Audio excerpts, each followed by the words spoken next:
Nothing is what it seems. Except clowns. Clowns hide nothing. Welcome to the Grimmbros Chronicles, where we explore together the mysteries of college life.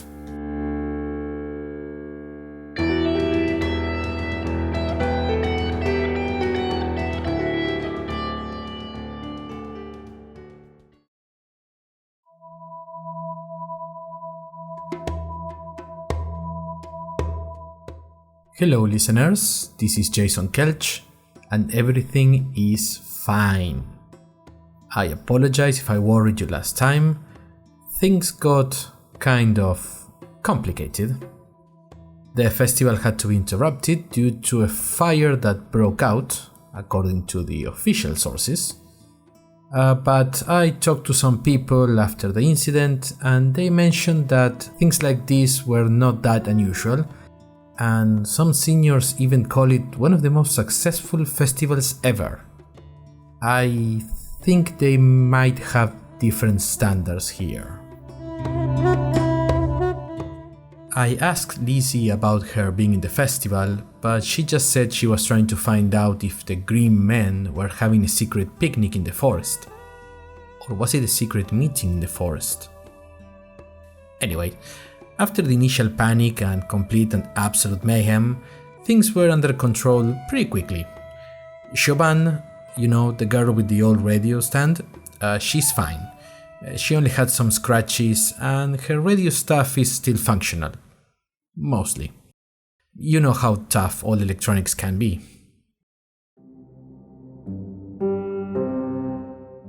After things calmed down, all students were sent to their dorms for the rest of the weekend to decompress and do our homework. As if we do our homework on a weekend before the very last minute. Please. I think that they just... excuse me listeners, just 1 second. For us?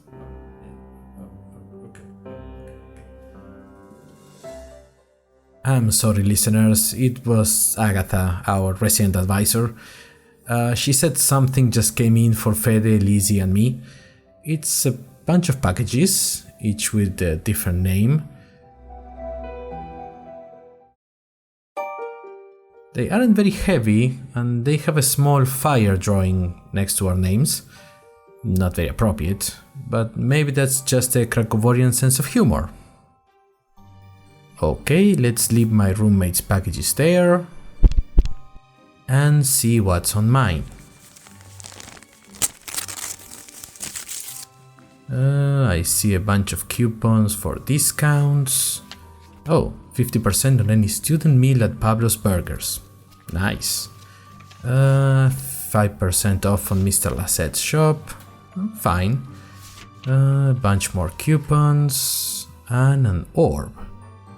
Oh, wait, it has a note. After helping your fellow men from harm and overcoming sudden adversity, the test of will is passed. Well hunt. What? Oh, wait, is this? Let me try it on the bracelet and... Listeners, I seem to have been awarded another orb for my bracelet.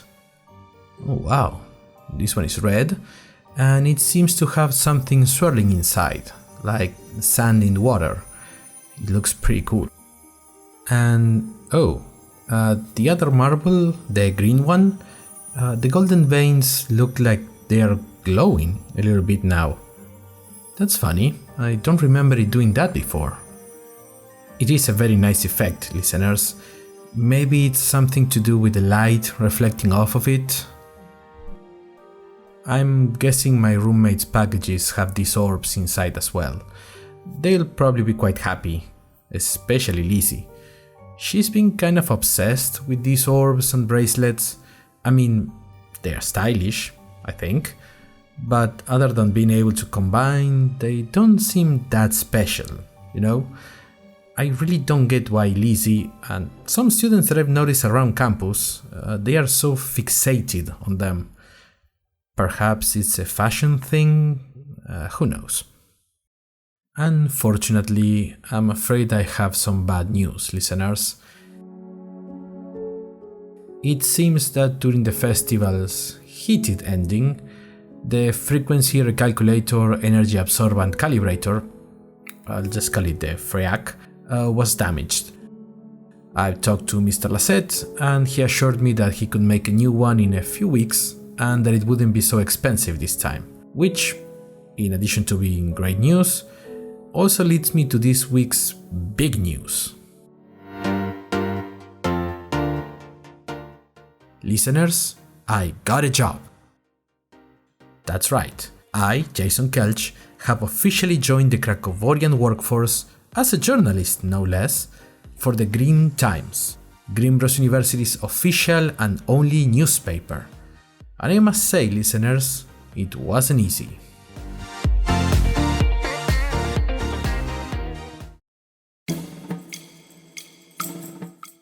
It all started a few days after the festival. I was doing some personal bookkeeping and I realized I needed money. Now, I do have some sponsors and some very generous patrons, but unfortunately, new and experimental Bitcoin donations and local food deliveries from other continents are very much appreciated, but not enough to pay for expenses like repairs, new clothes, books, and late fees, especially when the library's return slot is stuck closed half the time, Mel. So I decided to get a job, something part-time with little to no human contact, and a generous and understanding boss who would treat me with respect. You know, the basics.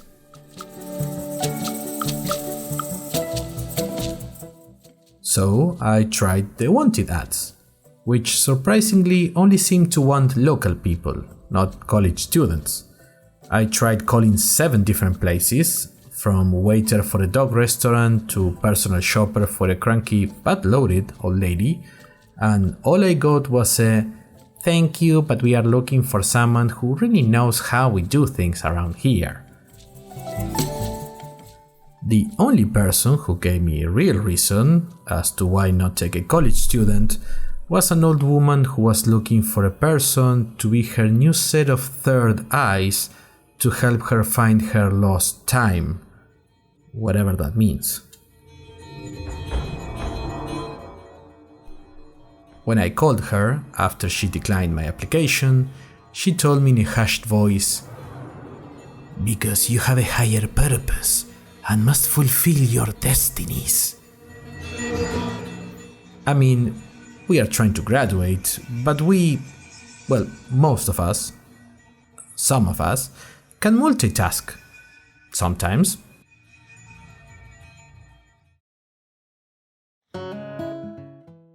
I even tried at Maul, but Melenev, the bartender and owner, gave me a sad smile and told me that the tavern is a family business, as her daughter Neleb winked at me. I told her I understood and thanked her anyway. I thought about asking Mr. Lassette, but I don't think I know enough about technology and particle physics to work in a hardware store. After that, I did some thinking and realized, oh hey, there's the internet. Of course, as soon as I started searching, I found a big wealth of possibilities. And due to my location, I decided to go for freelance jobs, since commuting from campus could be inconvenient or impossible.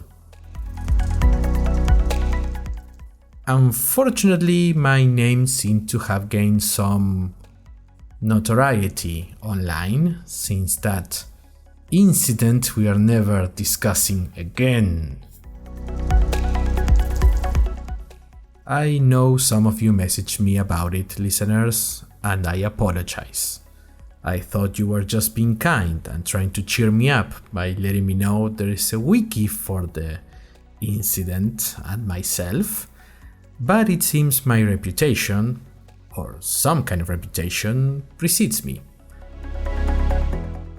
Most people were fine with me working for them until they googled my name. That pretty much put a big stop to my online search. So, what options did I have? Call centers? No, never again. Pyramid schemes? Too social. Reaction videos on YouTube? The world is not ready for a face such as mine, listeners. So, what could I do? What could I do? I'll tell you right after a word from our sponsor.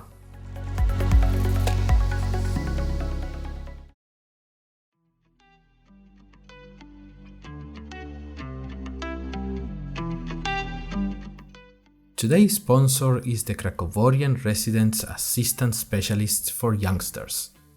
Are you looking for a job? Maybe you don't have a diploma. Maybe you don't have enough job experience. Maybe you don't have any job experience. Maybe you're just trying to enter the world of adulthood without feeling like a newborn whose parents just left in the middle of the jungle to fend for themselves in a setting chock full of hungry, merciless predators. If that's you, come to the Krasi. We can help you. Just look for our number in your smartphone. You don't know how to do that in this day and age? Don't even bother. The Krakoworian Residence Assistant Specialist for Youngsters, helping our young Krakoworians, and only our Krakoworians, become productive members of society.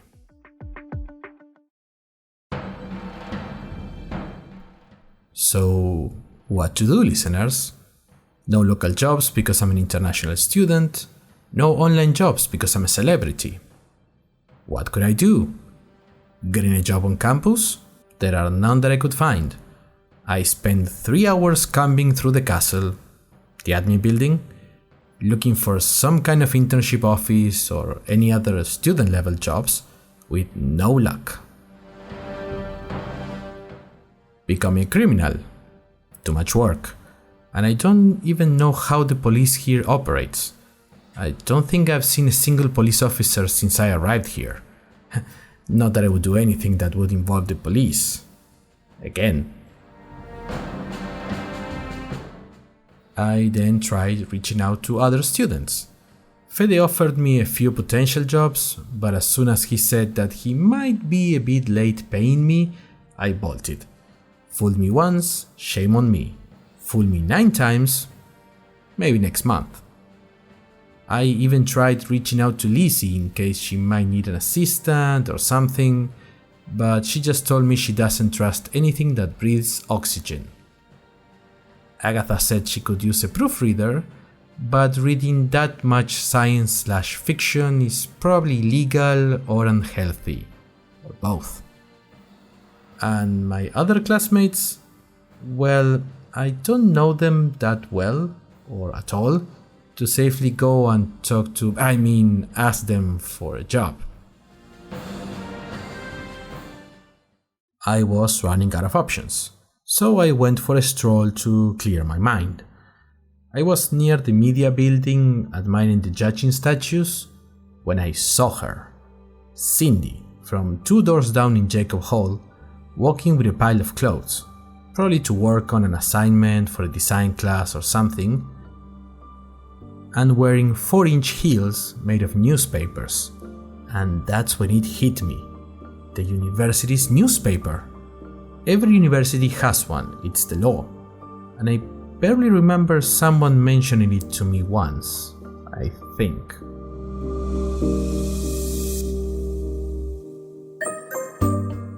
So I started asking questions, and then I started negotiating for answers to those questions.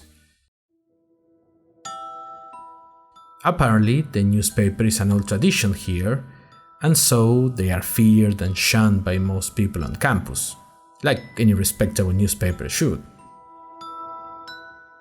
It took me 2 days of following people and bartering with some university officials whose names I won't disclose, until I finally found the place. It was in the castle, in a basement only accessible through a set of stairs in the southwest corner of the building.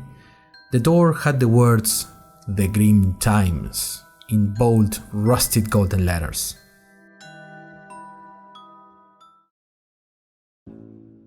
I knocked, and I heard a voice asking me who I was and what I wanted.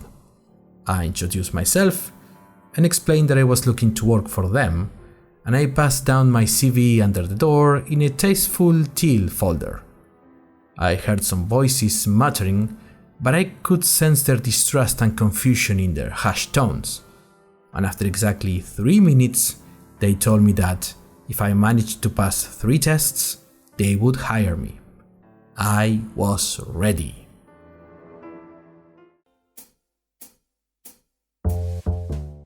The first test was an easy question about the text format you use for an article about English rugby in a small town newspaper. You know, basic stuff. Of course, the answer is Times New Roman, size 12 points, with justified paragraph, 18 if there are no more than 10 minors in the whole town, or if it's a slow week. The second test was to tell them something they didn't already know. That was tricky. The campus newspaper knows everything and everyone. No secret is safe from them, not the event is too small to escape their trained journalistic senses. I thought about it for a while, they were very patient, and finally I told them about the people in robes outside the edge of campus in the forest during the festival that were talking about blowing stuff up. It was a gamble, but I imagine a respectable college newspaper wouldn't care about anything that happens outside the geographical bounds of its parent institution, and I was right. They reluctantly admitted that they had heard rumors, but they couldn't be certain, and certainty is the mark of a true journalist. The final test was a riddle. What is something every college student should know before enrolling? That, listeners, was easy. The answer is group assignments are a lie. Never trust them. They approved immediately, but told me that unfortunately they could not give me a job since they did not have any equipment or materials to spare for a radio-oriented reporter like me. To that, I just said that I had my own equipment. I heard low rumblings that became low trumpets and rhythmic typing, which I knew was a good sign. When they spoke to me through the door again, they welcomed me as a field reporter, effective immediately. They also gave me a code name and told me I would receive my instructions soon. So, I now have a job, listeners, and... something just came under the piles of books next to me. Just a moment. Let's see. For Mr. Voice, that's me. Prepare a full report on the festival fire. Tell no one, trust no one. Signed, The Eyes That See Us All. P.S. Beware midterms, the long years are coming.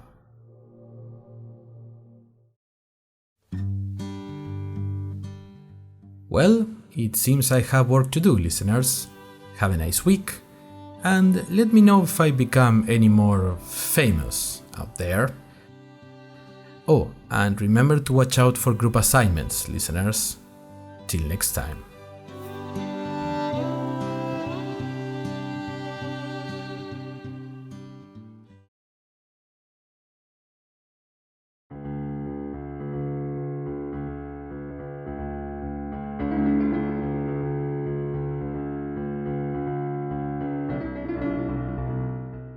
The Grimmbros Chronicles is written and produced by Ignacio Mengo. The voice of Jason Kelch is Ignacio Mengo. The ending theme was made by Matías Silveira. Follow him on Instagram at @LluviaTorrencialWeb. Questions? Comments? Follow us on Twitter at GrimbrosU or on Instagram at drmengus. And remember, group assignments can be anywhere.